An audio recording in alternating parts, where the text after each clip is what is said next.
Hi, my sweet friends, and welcome back to Crochet Everyday with Judy. Today we're starting a new book, Wuthering Heights by Emily Bronte, and I'll be reading all of the notes that come before the first chapter. A note concerning this edition. This edition of Wuthering Heights is a reprint of Emily Bronte's original text as it appeared in the first edition of the book in 1847. In 1850, 2 years after Emily's death, a second edition was issued under the supervision of her sister Charlotte. Charlotte did considerable editing and made several hundred changes in spelling, punctuation, syntax, and diction. They were mostly minor changes, but taken cumulatively, it cannot be denied that they represent a departure from the author's work. Since we believe most readers would prefer to have the novel as Emily Bronte wrote it, rather than a revision, no matter how lovingly made, we are presenting here the original 1847 version of Wuthering Heights. No editing, abridgment, or simplifying has been done except for a few corrections of obvious misprints which were more likely the work of her printer than of the author.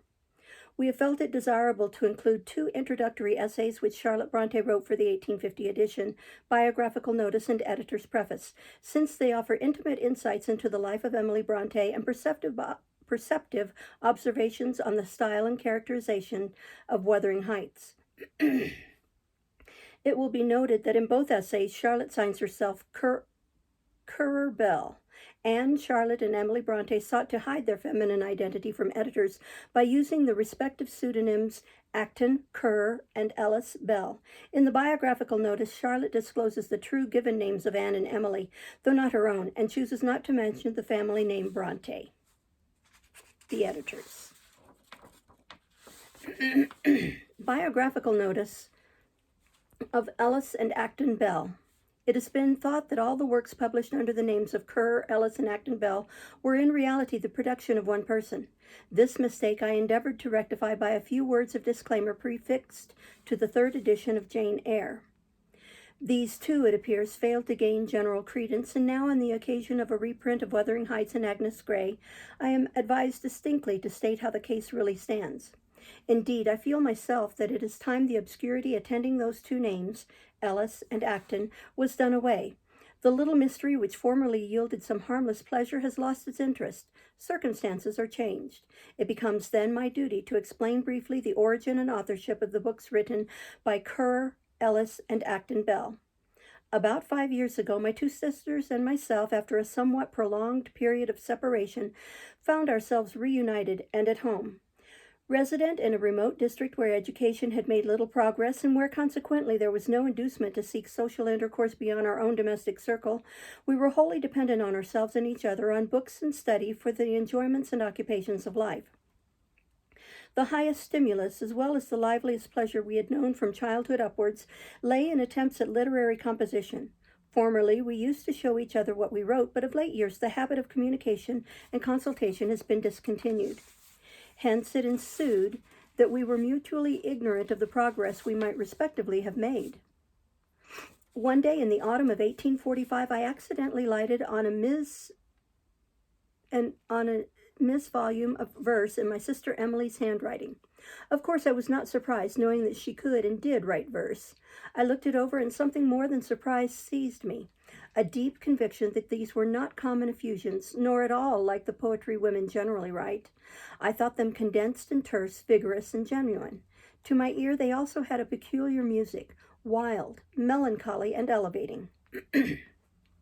My sister Emily was not a person of demonstrative character, nor one on the recesses of whose mind and feelings, even those nearest and dearest to her could, with impunity, intrude unlicensed. It took hours to reconcile her to the discovery I had made, and days to persuade her that such poems merited publication. I knew, however, that a mind like hers could not be without some latent spark of honorable ambition, and refused to be discouraged in my attempts to fan that spark to flame.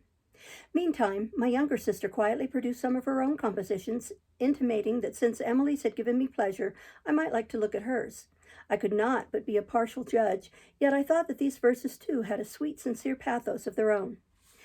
We had very early cherished the dream of one day becoming authors. This dream, never relinquished even when distance divided and absorbing tasks occupied us, now suddenly acquired strength and consistency. It took the character of a resolve. We agreed to arrange a small selection of our poems and, if possible, get them printed. Averse to personal publicity, we veiled our own names under those of Kerr, Ellis, and Acton Bell, the ambiguous choice being dictated by a sort of conscientious scruple at assuming Christian names positively masculine, while we did not like to declare ourselves women because without at that time suspecting that our mode of writing and thinking was not what is called feminine, we had a vague impression that authoresses are liable to be looked on with prejudice. We had noticed how critics sometimes use for their chastisement the weapon of personality, and for their reward, a flattery, which is not true praise. The bringing out of our little book was hard work. As was to be expected, neither we nor our poems were at all wanted. Excuse me. But for this we had been prepared at the outset. Though inexperienced ourselves, we had read the experience of others. I apologize. The great puzzle lay in the difficulty of getting answers of any kind from the publishers to whom we applied. Being greatly harassed by this obstacle, I ventured to apply to the Messrs. Chambers of Edinburgh for a word of advice. They may have forgotten the circumstance, but I have not, for from them I received a brief and businesslike but civil and sensible reply, on which we acted and at last made away. The book was printed. It is scarcely known, and all of it that merits to be known are the poems of Ellis Bell. The fixed conviction I held and hold of the worth of these poems has not indeed received the confirmation of much favorable criticism, but I must retain it notwithstanding. Ill success failed to crush us. The mere effort to succeed had given a wonderful zest to existence. It must be pursued. We each set to work on a prose tale. Ellis Bell produced Wuthering Heights. Acton Bell, Agnes Grey, and Currer Bell also wrote a narrative in one volume. These misses were perseveringly obtruded upon various publishers for the space of a year and a half. Visually, their fate was an ignominious and abrupt dismissal. At last, Wuthering Heights and Agnes Grey were accepted on terms somewhat impoverishing to the two authors. Currer Bell's book found acceptance nowhere, nor any acknowledgment of merit, so that something like the chill of despair began to invade his heart. As a forlorn hope, he tried one publishing house more, Messrs. Smith and Elder. Ere long, in a much shorter space than that on which experience had taught him to calculate, there came a letter which he opened in the dreary expectation of finding two hard, hopeless lines, intimating that Messrs. Smith and Elder were not disposed to publish the Ms., and instead, that must be manuscript, sorry. And instead he took out of the envelope a letter of 2 pages. He read it trembling. It declined, indeed, to publish that tale for business reasons. But it discussed its merits and demerits so courteously, so considerately, in a spirit so rational, with a discrimination so enlightened, that this very refusal cheered the author better than a vulgarly expressed acceptance would have done. It was added that a work in 3 volumes would meet with careful attention. I was then just completing Jane Eyre, at which I had been working while the 1-volume tale was plodding its weary round in London. In 3 weeks I sent it off. Friendly and skillful hands took it in. This was in the commencement of September 1847. It came out before the close of October following, while Wuthering Heights and Agnes Grey, my sister's works, which had already been in the press for months, still lingered under a different management. They appeared at last. Critics failed to do them justice. The immature but very real powers revealed in Wuthering Heights were scarcely recognized. Its import and nature were misunderstood. The identity of its author was misrepresented. It was said that this was an earlier and ruder attempt of the same pen which had produced Jane Eyre. Unjust and grievous error. We laughed at it at first, but I deeply lament it now. Hence, I fear, arose a prejudice against the book. That writer who could attempt to palm off an inferior and immature production under cover of one successful effort must indeed be unduly eager after the secondary and sordid result of authorship, and pitiably indifferent to its true and honorable meed. If reviewers and the public truly believed this, no wonder that they looked darkly on the cheat. Yet I must not be understood to make these things subject for reproach or complaint. I dare not do so. Respect for my sister's memory forbids me. By her, any such querulous manifestation would have been regarded as an unworthy and offensive weakness. It is my duty, as well as my pleasure, to acknowledge one exception to the general rule of criticism.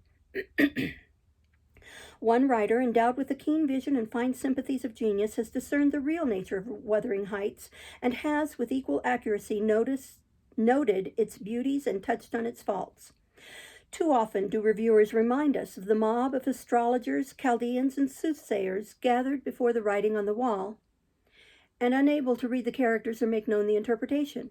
We have a right to rejoice when a true seer comes at last, some man in whom is an excellent spirit, to whom have been given light, wisdom, and understanding, who can accurately read the mene tekel upharsin of an original mind, however unripe, however inefficiently cultured and partially expanded that mind may be, and who can say with confidence, this is the interpretation thereof? Yet even the writer to whom I allude shades the mistake about the authorship, and does me the injustice to suppose that there was equivoque in my former rejection of this honor as an honor I regard it. May I assure him that I would scorn in this and in every case to deal in equivoque. I believe language to have been given us to make our meaning clear and not to wrap it in dishonest doubt. The Tenant of Wildfell Hall by Acton Bell had likewise an unfavorable reception. At this I cannot wonder. The choice of subjects was an entire mistake. Nothing less congruous with the writer's nature could be conceived. The motives which dictated this choice were pure, but I think slightly morbid. She had, in the course of her life, been called on to contemplate near at hand and for a long time the terrible effects of talents misused and faculties abused. Hers was naturally a sensitive, reserved, and dejected nature. What she saw sank very deeply into her mind. It did her harm. She brooded over it till she believed it to be a duty to reproduce every detail, of course with fictitious characters, incidents, and situations, as a warning to others. She hated her work but would pursue it. When reasoned with on the subject, she regarded such reasonings as a temptation to self-indulgence. She must be honest. She must not varnish, soften, or conceal. This well-meant resolution brought on her misconstruction and some abuse which she bore, as it was her custom to bear whatever was unpleasant, with mild, steady patience. She was a very sincere and practical Christian, but the tinge of religious melancholy communicated a sad shade to her brief, blameless life. Neither Ellis nor Acton allowed herself for one moment to sink under want of encouragement. Energy nerved the one, and endurance upheld the other. They were both prepared to try again. I would fain think that hope and the sense of power was yet strong within them, but a great change approached. Affliction came in that shape which to anticipate is dread, to look back on, grief. In the very heat and burden of the day, the laborers failed over their work. My sister Emily first declined. The details of her illness are deep branded in my memory, but to dwell on them either in thought or narrative is not in my power. Never in all her life had she lingered over any task that lay before her, and she did not linger now. She sank rapidly. She made haste to leave us. Yet while physically she perished, mentally she grew stronger than we had yet known her. Day by day, when I saw with what affront she met suffering, I looked on her with an anguish of wonder and love. I have seen nothing like it, but indeed I have never seen her parallel in anything. Stronger than a man, simpler than a child, her nature stood alone. The awful point was that while full of ruth for others, on herself she had no pity. The spirit was inexorable to the flesh. From the trembling hand, the unnerved limbs, the faded eyes, the same service was exacted as they had rendered in health. To stand by and witness this and not dare to remonstrate was a pain no words can render. 2 cruel months of hope and fear passed painfully by, and the day came at last when the terrors and pains of death were to be undergone by this treasure, which had grown dearer and dearer to our hearts as it wasted before our eyes. Toward the decline of that day, we had nothing left of Emily but her mortal remains as consumption left them. She died December 19th, 1848. We thought this enough, but we were utterly and presumptuously wrong. She was not buried ere Anne fell ill. She had not been committed to the grave a fortnight before we received distinct intimation that it was necessary to prepare our minds to see the younger sister go after the elder. Accordingly, she followed in the same path with slower steps and with a patience that equaled the other's fortitude. I have said that she was religious, and it was by leaning on those Christian doctrines in which she firmly believed that she found support through her most painful journey. I witnessed their efficacy in her latest hour and greatest trial, and must bear my testimony to the calm triumph with which they brought her through. She died May 28th, 1849. What more shall I say about them? I cannot and need not say much more. In externals, there were 2 unobtrusive women. A perfectly secluded life gave them retiring manners and habits. In Emily's nature, the extremes of vigor and simplicity seemed to meet. Under an unsophisticated culture, inartificial tastes, and an unpretending outside, lay a secret power and fire that might have informed the brain and kindled the veins of a hero. But she had no worldly wisdom. Her powers were unadapted to the practical business of life. She would fail to defend her most manifest rights to consult her most legitimate advantage. An interpreter ought always to have stood between her and the world. Her will was not very flexible, and it generally opposed her interest. Her temper was magnanimous, but warm and sudden, her spirit altogether unbending. Anne's character was milder and more subdued. She wanted the power, the fire, the originality of her sister, but was well endowed with quiet virtues of her own. Long-suffering, self-denying, reflective and intelligent, a constitutional reserve and taciturnity placed and kept her in the shade, and covered her mind and especially her feelings with a sort of nun-like veil which was rarely lifted. Neither Emily nor Anne was learned. They had no thought of filling their pitchers at the wellspring of other minds. They always wrote from the impulse of nature, the dictates of intuition, and from such stores of observation as their limited experience had enabled them to amass. I may sum up all by saying that for strangers they were nothing, for superficial observers less than nothing, but for those who had known them all their lives in the intimacy of close relationship, they were genuinely good and truly great. This notice has been written because I felt it a sacred duty to wipe the dust off their gravestones and leave their dear names free from soil. Currer Bell, September 19th, 1850. Editor's Preface to the new edition of Wuthering Heights, 1850. I have just read over Wuthering Heights and for the first time have obtained a clear glimpse of what are termed, and perhaps really are, its faults, have gained a definite notion of how it appears to other people, to strangers who knew nothing of the author, who are unacquainted with the locality where the scenes of the story are laid, to whom the inhabitants, the customs, the natural characteristics of the outlying hills and hamlets in the West Riding of Yorkshire are things alien and unfamiliar. To all such Wuthering Heights must appear a rude and strange production. The wild moors of the north of England can for them have no interest. The language, the manners, the very dwellings and household customs of the scattered inhabitants of those districts must be to such readers in a great measure unintelligible, and where intelligible, repulsive. Men and women who, perhaps naturally very common with feelings moderate in degree and little marked in kind, have been trained from their cradle to observe the utmost evenness of manner and guardedness of language, will hardly know what to make of the rough, strong utterance, the harshly manifested passions, the unbridled aversions and headlong partialities of unlettered moorland hinds and rugged moorland squires, who have grown up untaught and unchecked except by mentors as harsh as themselves. A large class of readers, likewise, will suffer greatly from the introduction into the pages of this work of words printed with all their letters, which it has become the custom to represent by the initial and final letter only, a blank line filling the interval. I may as well say at once that for this circumstance it is out of my power to apologize, deeming it myself a rational plan to write words at full length.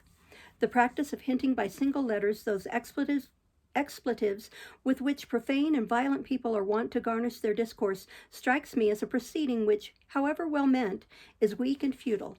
I cannot tell what good it does, what feeling it spares, what horror it conceals. With regard to the rusticity of Wuthering Heights, I admit the charge, for I feel the quality. It is rustic all through. It is moorish and wild and naughty as the root of health. Nor was it natural that it should be otherwise, the author being herself a native and nursling of the moors. Doubtless, had her lot been cast in a town, her writings, if she had written at all, would have possessed another character. Even had chance or taste led her to choose a similar subject, she would have treated it otherwise. Had Ellis Bell been a lady or a gentleman accustomed to what is called the world, her view of a remote and unreclaimed region, as well as of the dwellers therein, would have differed greatly from that actually taken by the homebred country girl. Doubtless it would have been wider, more comprehensive. Whether it would have been more original or more truthful is not so certain. As far as the scenery and locality are concerned, it could scarcely have been so sympathetic. Ellis Bell did not describe as one whose eye and taste alone found pleasure in the prospect. Her native hills were far more to her than a spectacle. They were what she lived in, and by as much as the wild birds their tenants, or as the heather their produce. Her descriptions, then, of natural scenery are what they should be, and all they should be. Where delineation of human character is concerned, the case is different. I am bound to avow that she had scarcely more practical knowledge of the peasantry amongst whom she lived than a nun has of the country people who sometimes pass her convent gates.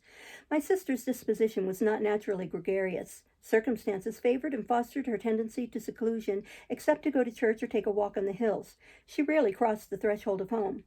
Though her feeling for the people round was benevolent, intercourse with them she never sought, nor with very few exceptions ever experienced. And yet she knew them, knew their ways, their language, their family histories. She could hear of them with interest and talk of them with detail, minute, graphic, and accurate. But with them she rarely exchanged a word. Hence it ensued that what her mind had gathered of the real concerning them was too exclusively confined to those tragic and terrible traits of which, in listening to the secret annals of every rude vicinage, the memory is sometimes compelled to receive the impress. Her imagination, which was a spirit more sombre than sunny, was more powerful than sportive, found in such traits material whence it wrought creations like Heathcliff, like Earnshaw, like Catherine. Having formed these beings, she did not know what she had done. If the auditor of her work, when read in manuscript, shuddered under the grinding influences of nature so relentless and implacable, of spirits so lost and fallen, if it was complained that the mere hearing of certain vivid and fearful scenes banished sleep by night and disturbed mental peace by day, Ellis Bell would wonder what was meant and suspect the complainant of affectation. Had she but lived, her mind would of itself have grown like a strong like a strong tree, loftier, straighter, and wider spreading, and its matured fruits would have attained a mellower ripeness and sunnier bloom, but on that mind time and experience alone could work. To the influence of other intellects it was not amenable. Having avowed that over much of Wuthering Heights there broods a horror of great darkness, that in its storm-heated and electrical atmosphere we seem at times to breathe lightning, let me point to those spots where clouded daylight and the eclipsed sun still attest their existence. For a specimen of true benevolence and homely fidelity, look at the character of Nellie Dean. For an example of constancy and tenderness, remark that of Edgar Linton.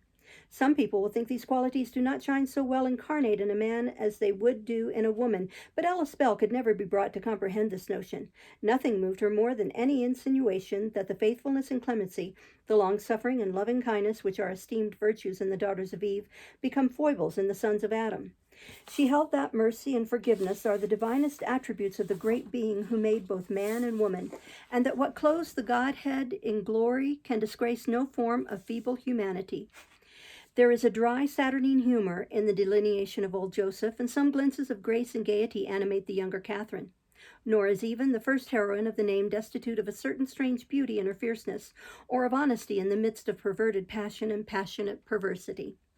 Heathcliff indeed stands unredeemed, never once swerving in his arrow-straight course to perdition from the time when the little black-haired swarthy thing, as dark as if it came from the devil, was first unrolled out of the bundle and set on its feet in the farmhouse kitchen, to the hour when Nellie Dean found the grim, stalwart corpse laid on his back in the panel-enclosed bed, with wide-gazing eyes that seemed to sneer at her attempt to close them, and parted lips and sharp white teeth that sneered too. Heathcliff betrays one solitary human feeling, and that is not his love for Catherine, which is a sentiment fierce and inhuman. A passion such as might boil and glow in the bad essence of some evil genius, a fire that might from the tormented center the ever-suffering soul of a magnate of the infernal world, and by its quenchless and ceaseless ravage effect the execution of the decree which dooms him to carry hell with him whenever he wanders. No, the single link that connects Heathcliff with humanity is his rudely confessed regard for Hareton Earnshaw, the young man whom he has ruined, and then his half-implied esteem for Nellie Dean. These solitary traits omitted, we should say he was a child neither of Lascar nor gypsy, but a man's shape animated by demon life, a ghoul, and a freak. Whether it is right or advisable to create things like Heathcliff, I do not know. I scarcely think it is. But this I know. The writer who possesses the creative gift owns something of which he is not always master, something that at times strangely wills and works for itself. He may lay down rules and devise principles, and to rules and principles it will perhaps for years lie in subjection, and then haply without any warning of revolt there comes a time when it will no longer consent to harrow the valleys, or be bound with a band in the furrow, when it laughs at the multitude of the city and regards not the crying of the driver. When refusing absolutely to make ropes out of sea sand any longer, it sets to work on statue hewing, and you have a Pluto or a Jove, a Tisiphone or a Psyche, a mermaid or a Madonna, as fate or inspiration direct. Be the work grim or glorious, dread or divine, you have little choice left but quiescent adoption. As for you, the nominal artist, your share in it has been to work passively under dictates you neither delivered nor could question, that would not be uttered at your prayer, nor suppressed nor changed at your caprice. If the result be attractive, the world will praise you, who little deserve praise. If it be repulsive, the same world will blame you, who almost as little deserve blame. Wuthering Heights was hewn in a wild workshop with simple tools out of homely materials. The statuary found a granite block on a solitary moor. Gazing thereon, he saw how from the crag might be elicited the head, savage, swart, sinister, a form molded with at least one element of grandeur, power. He wrought with a rude chisel and from no model but the vision of his meditations. With time and labor, the crag took human shape, and there it stands, colossal, dark and frowning, half statue, half rock. In the former sense, terrible and goblin-like. In the latter, almost beautiful, for its coloring is of mellow gray, and moorland moss clothes it. And heath, with its blooming bells and balmy fragrance, grows faithfully close to the giant's foot. Currer Bell. So we will stop there and start next time with Chapter 1. Thank you for listening. Bye-bye.